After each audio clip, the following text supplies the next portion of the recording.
Thursday, June 23rd, 2016. Pledge allegiance. Pledge Allegiance to the flag of the United States of America and to the republic for which it stands, one nation, under God, indivisible, with liberty and justice for all. Dispense with the reading of minutes. Mr. Shenango? Yes. Mr. Monahan? Yes. Mr. Farrell? Yes. Okay, you want to do the presentation of Bob before you get started? Sure. Okay. Bob, Tim, you want to come up? We'll come down there, and of course, you know what this is, Bob. I'm being fired. Retired One more time. before, you like a yo-yo. I get this pretty good at this retiring, huh? Congratulations. Thank you. Appreciate You it. and your wife, take care. On behalf of the board, Green County Commissioner, to present you for 16 years of faithful and honorable service. We know you provided that. So, I appreciate it. Thank you. Thank you. Bob, for all the late night phone calls and 911 stuff. It's been good. It's been good. Trust me. you've served the county residents very well, Bob. Just those guys here. Come in here. All right. Steve, stay in there. Yeah, come on. Steve, come on in there. Get a little closer, guy. You're the one that she got. They're too smart. They Bob. Bob's going. Bob's going. Hopefully that's okay. Take care. Appreciate it, appreciate it. All right, yes,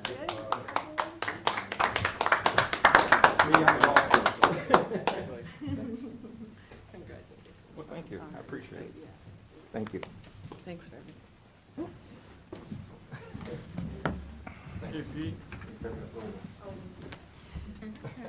Okay, should have gotten your boxes, the latest sales tax information.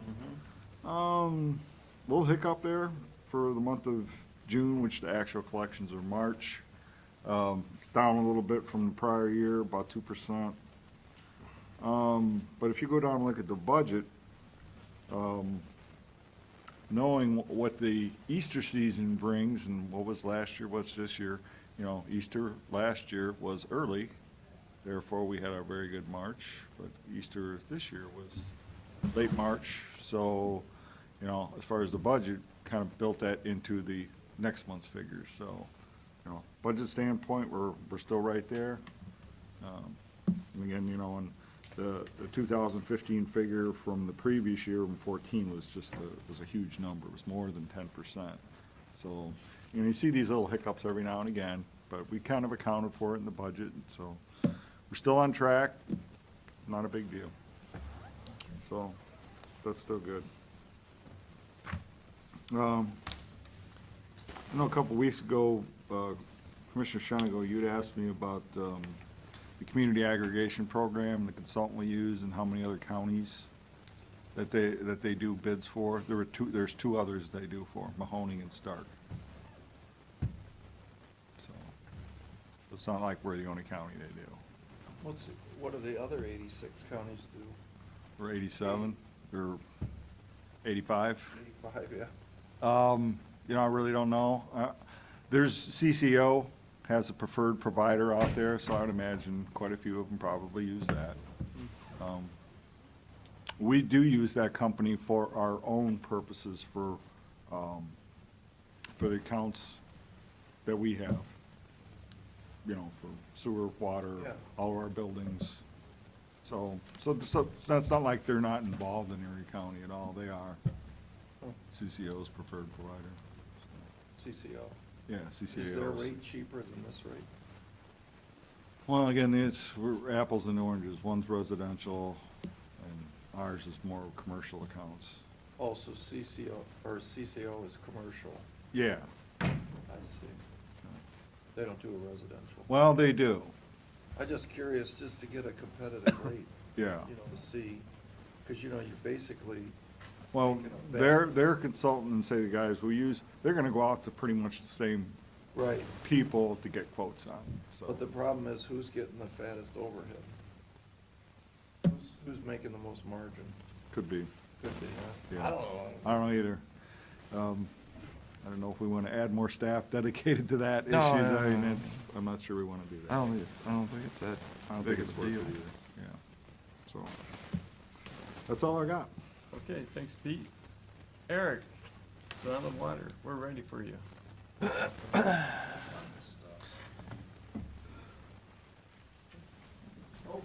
sorry. That's all I didn't right. mean to Oh, step on that's you. all right. I've been stepped on more than You once. weren't using the tops of those.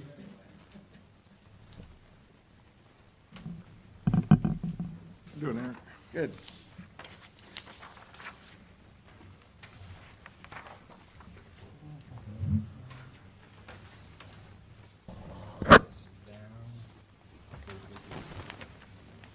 Yeah, Thanks. that'll work. Got an extra one if you need it. I'm good. Carol? You can hand that to somebody else. Good morning. Morning. Thanks for having us up to talk a little bit about where we've been, what we've been doing the first half of this year.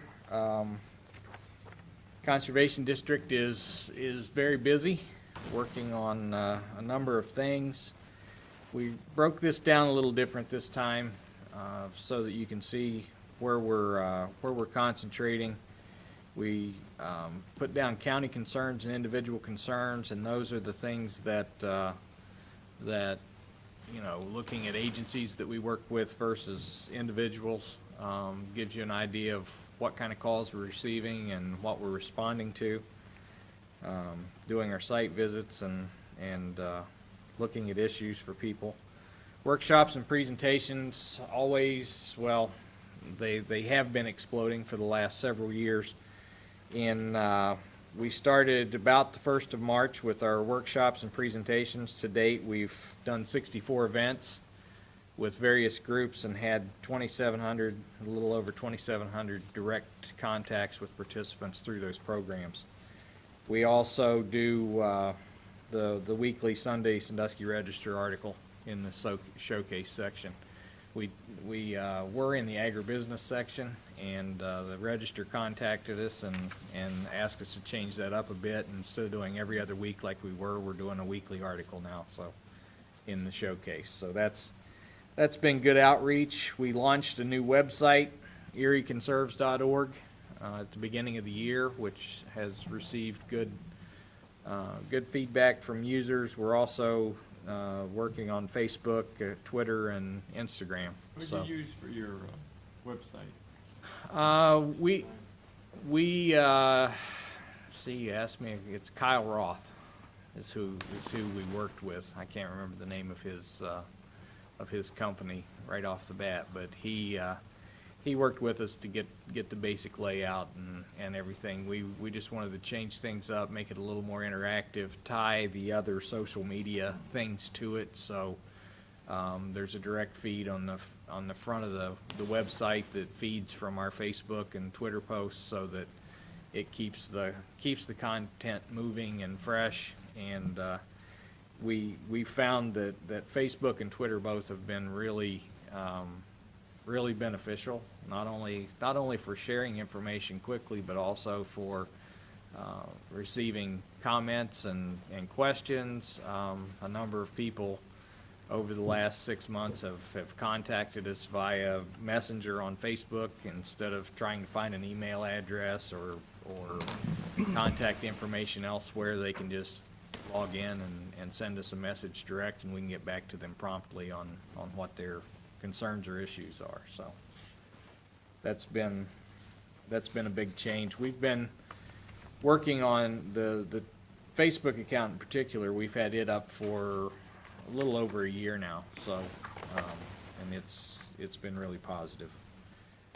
Looking on the back of the sheet, Bree Holman has taken the position as president of the GIS committee for the county, and in addition to that, with her working with Mark over the years and the ever-growing need for geographic information system information and mapping, we put together she took it on and put together a users group, an Erie County user group, so anyone who uses or needs information from that GIS system is welcome to attend.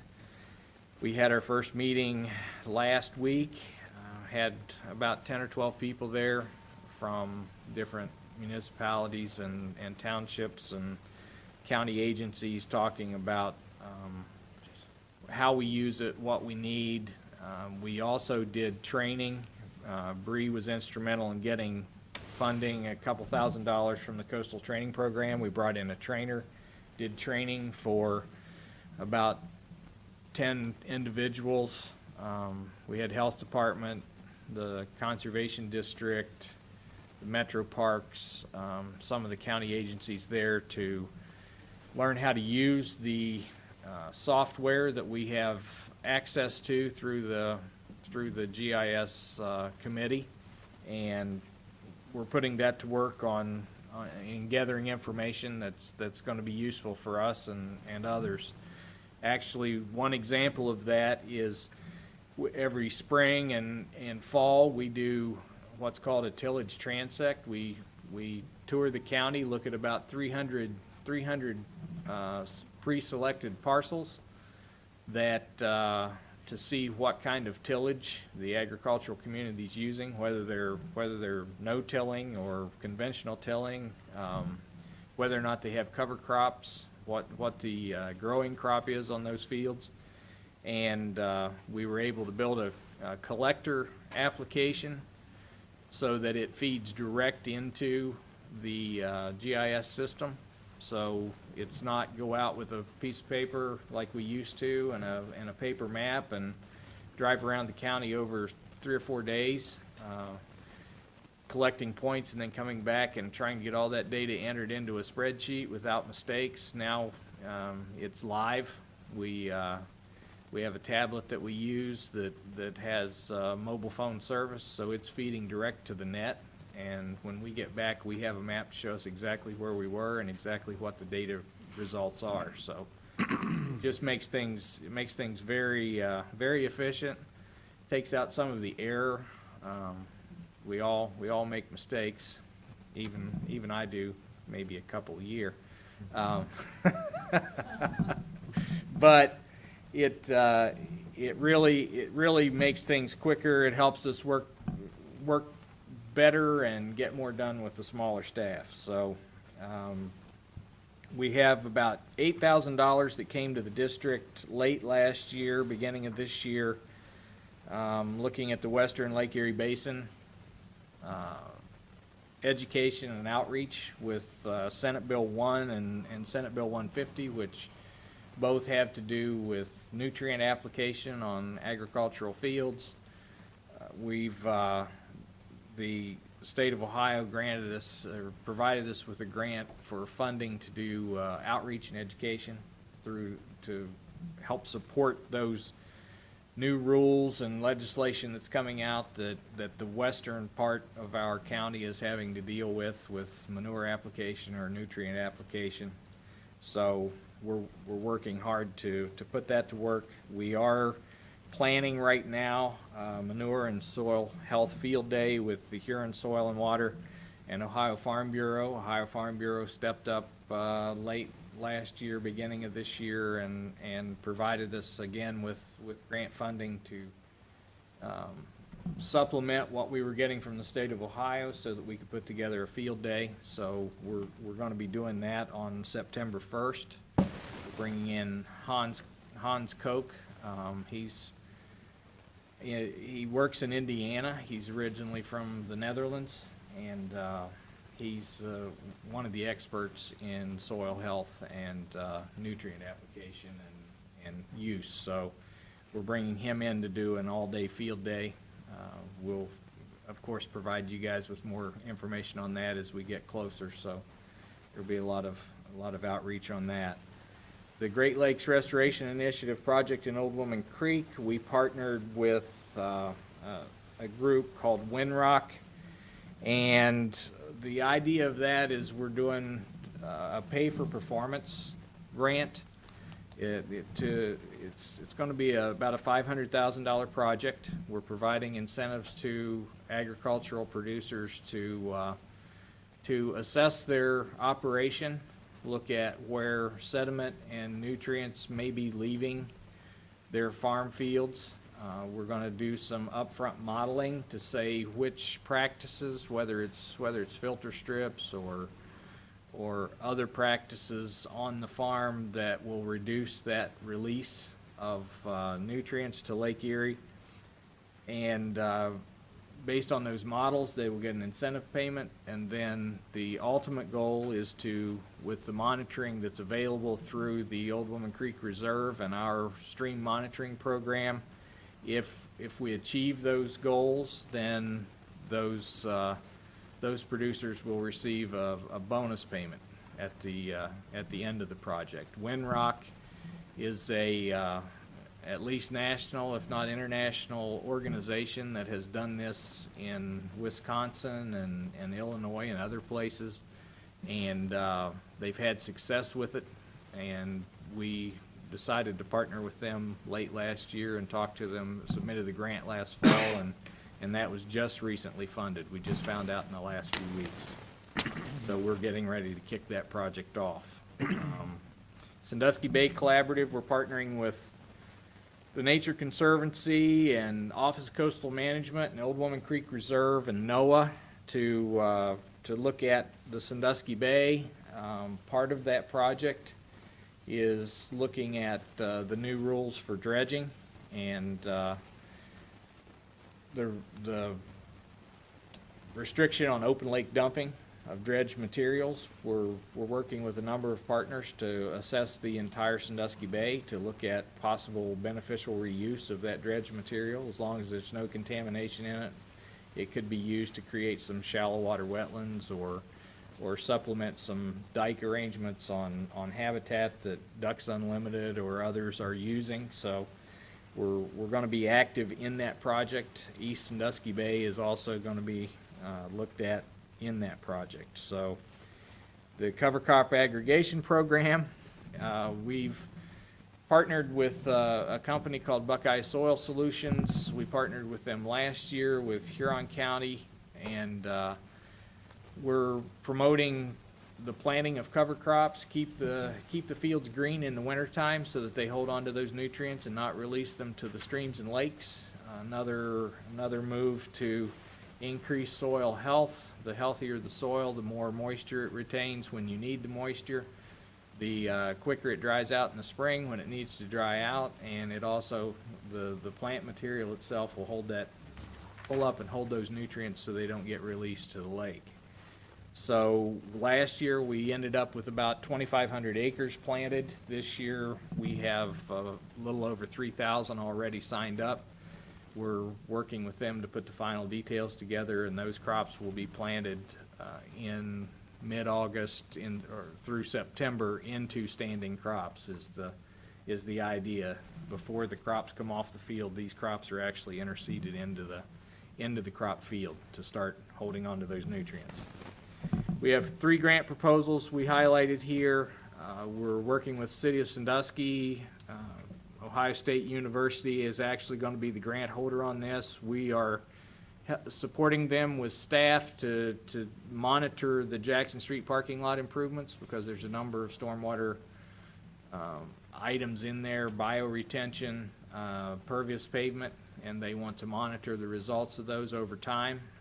The group from Ohio State, so we went to the Ohio Water Development Authority, and Ohio State put the grant together, asked us to become a local partner and do that sampling for them as far as the field work goes. So it's $174,000 in grant funding requested, and the district would get about $14,000 over 2 years to help to offset staff cost for our involvement.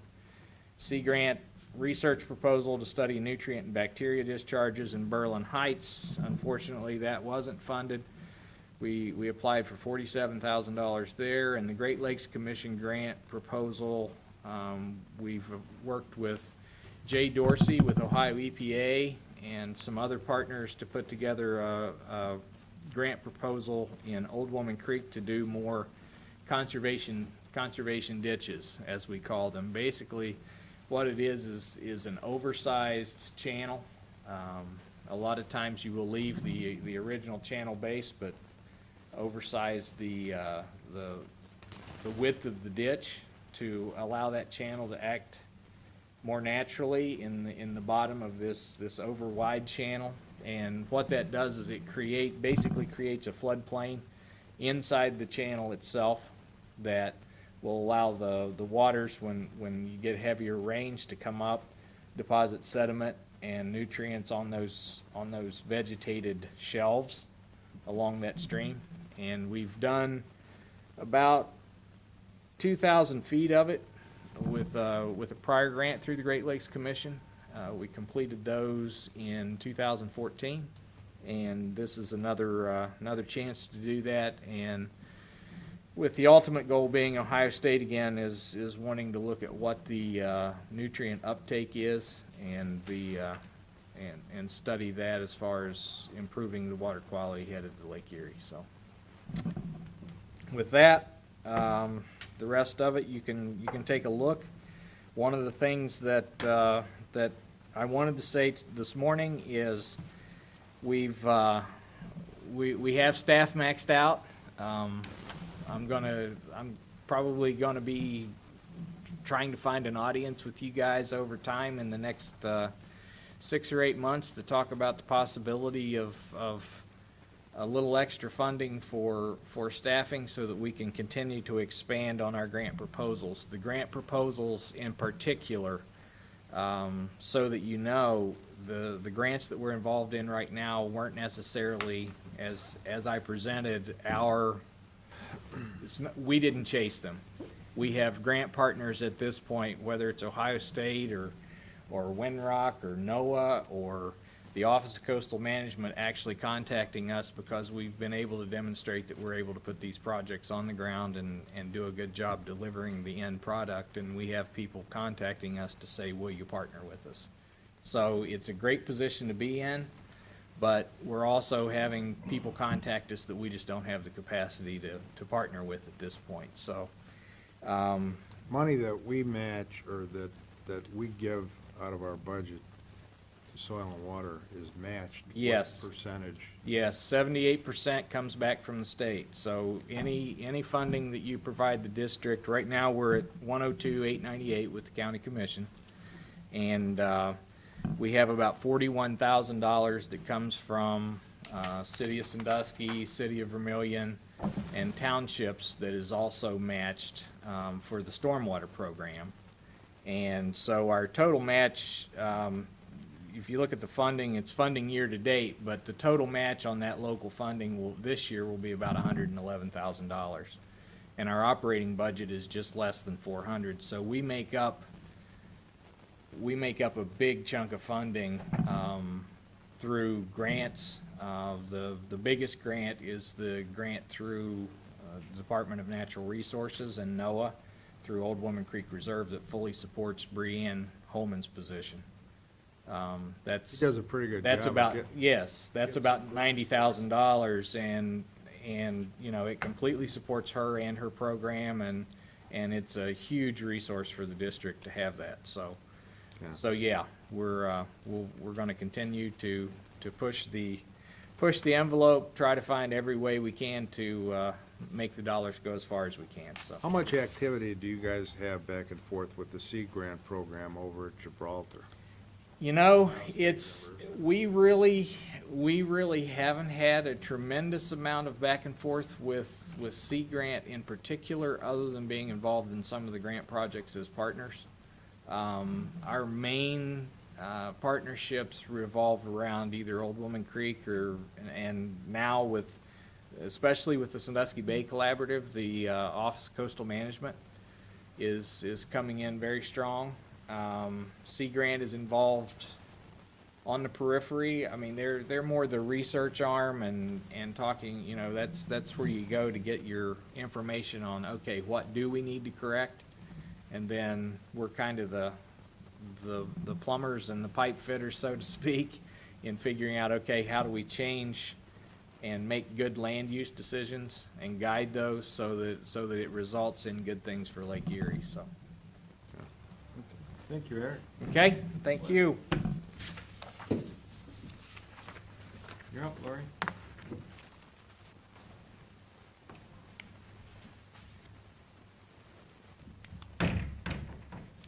I apologize, I don't think I brought enough copies for everyone. That's okay. You can share. You can share.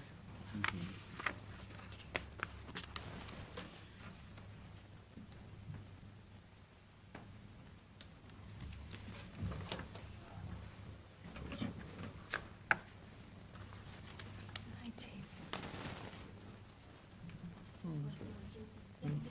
Yeah. What's that?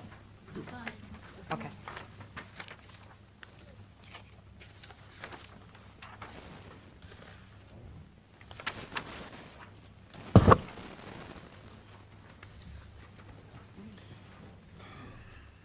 Good morning. Morning. Lori. Just giving you a quick update on some of the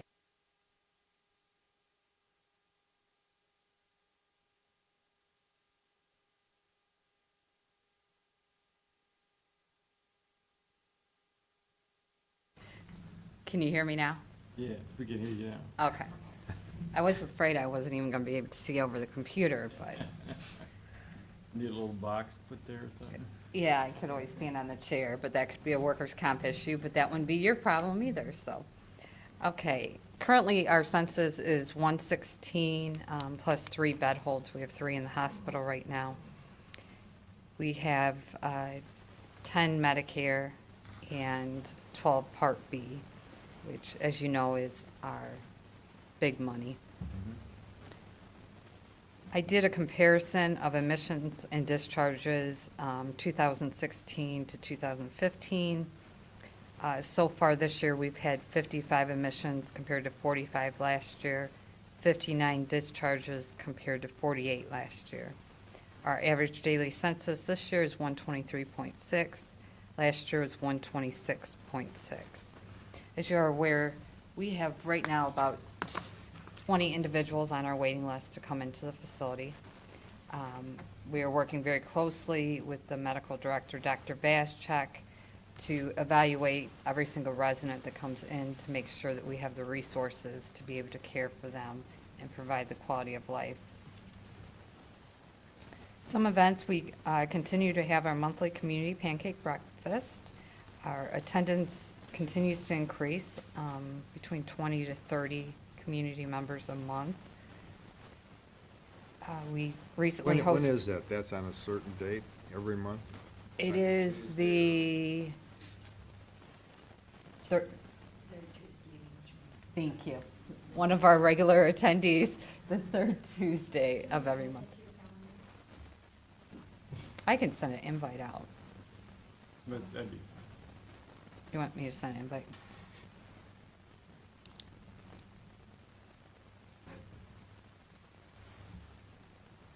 Okay, we also hosted a continuing education program for social workers and dietitians. We had about 20 individuals in attendance for that.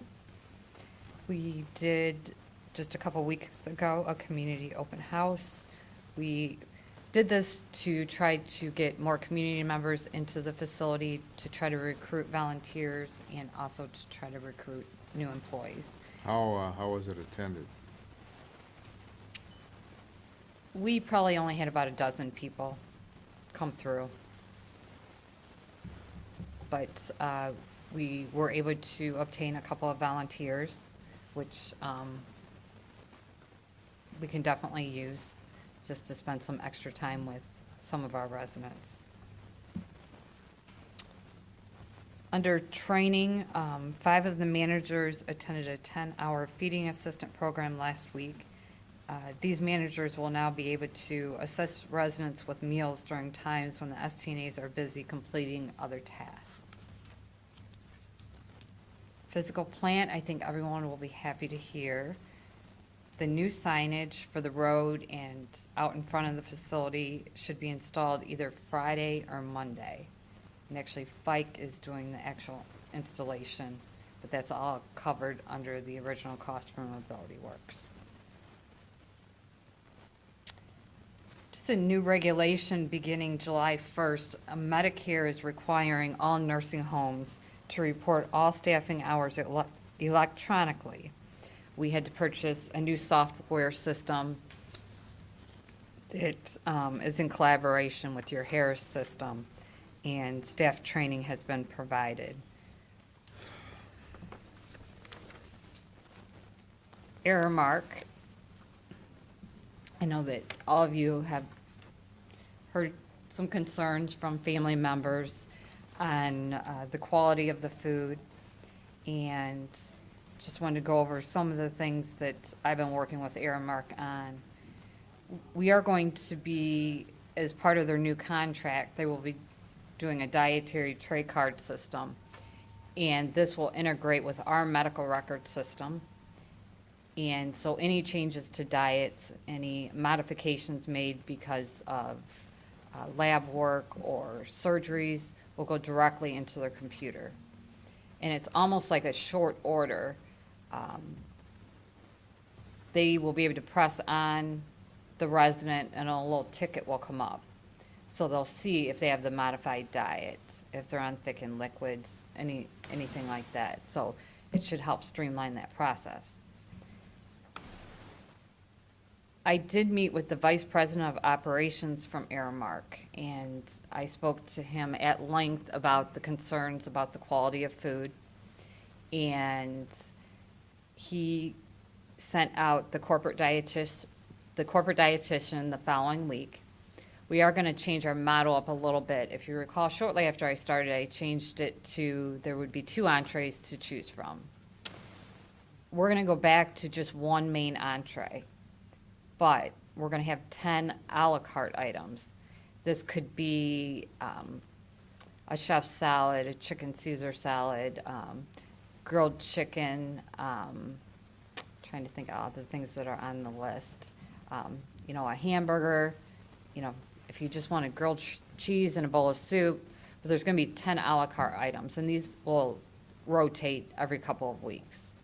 So we're going to change it up to give a lot more variety for the residents, and then I will be sending out a survey, you know, 4 to 6 weeks after we transition into this new dining process and get some feedback from the family.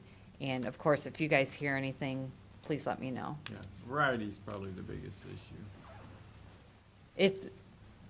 It's one of the things the residents look forward to the most, and no 2 people cook the same or eat the Does it same taste type like of diet, so. Their moms or what they used to cook or whatever. Absolutely, no one prepares things the same. So we are diligently working on that, and we'll continue to get feedback from residents and families. Some expenses, we did have to install a new call light system on Unit 1. That was the original system from back in the 1970s. And we no longer had any replacement parts from when you replaced the call light system on Unit 3. So that was at a cost of $25,240. But this should help us. Units 2 and 4 also still have the original system, but we'll be able to use the parts off of 1 to be able to postpone replacing the units on 2 and 4 for a period of time. We did put new blinds in the main dining room. If you haven't been over there, they look very nice. Those blinds were broken, and again, original blinds from the 70s. That was a cost of $3,780. And I did just recently get a quote in, and I know a couple of the commissioners have pointed this out to me, that back on Unit 4, which was the old Alzheimer's unit, that we have some snags in that carpeting. Just to get the main hallways and main lobby area done is going to cost us $11,266. But it is a safety risk, the way that the carpeting is coming up through there. So I think in the next month or 2, if finances allow, we need to move forward with that. How's the new flooring coming that we put in out there? The flooring in the main dining room and Unit 1 looks great. Lots of compliments from family members. and other community members that have come through.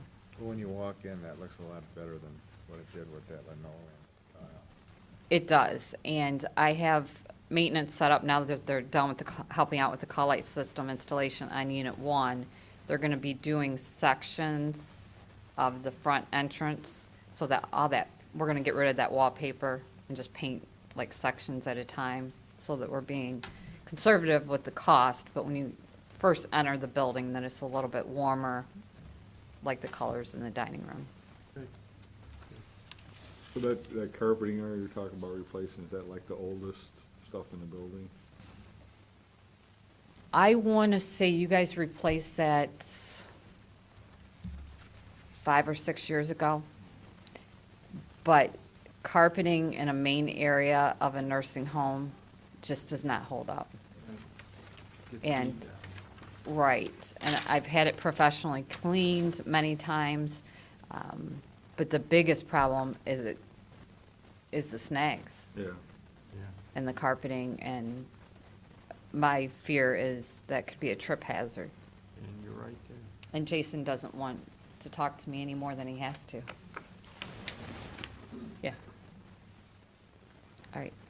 Any questions? No, very good report. Thank you, Laura. All right, thank you. Okay, any comments from the public regards to agenda items? Okay, we need a motion to recess. Oh, pardon me. Pat, you want to read the resolution?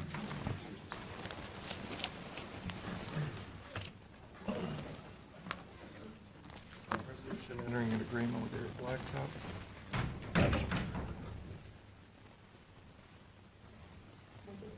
Yes.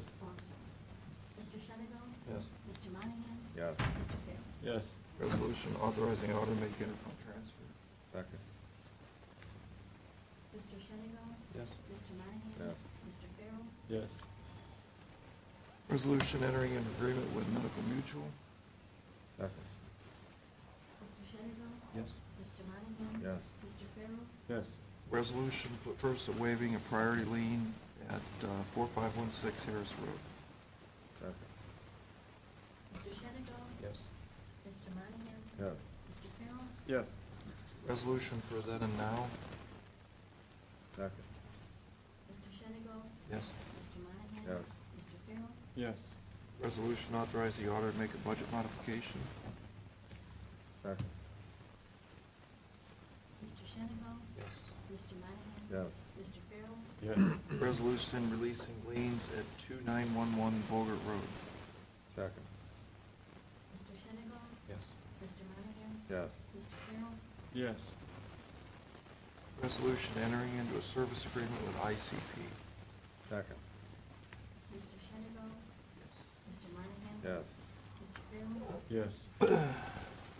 Resolution entering an agreement with Medical Mutual Services. Second. Mr. Shenango? Yes. Mr. Monahan? Yes. Mr. Farrell? Yes. Resolution declaring certain items surplus and are to be sold by air at auction. Second. Mr. Shenango? Yes. Mr. Monahan? Yes. Mr. Farrell? Yes. Resolution authorizing the auditor to make a supplemental appropriation. Second. Mr. Shenango? Yes. Mr. Monahan? Yes. Mr. Farrell? Yes. Resolution releasing liens and claims at 5601 Billings Road.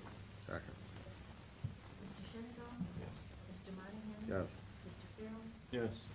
Resolution entering into agreement with Erie County Board of Mental Development Disabilities. Second. Mr. Shenango? Yes. Mr. Monahan? Yes. Mr. Farrell? Yes. Resolution entering into a multi-county collaborative memorandum of understanding with Lucas, Sadusky, and Seneca counties. Second. Mr. Shenango? Yes. Mr. Monahan? Yes. Mr. Farrell? Yes.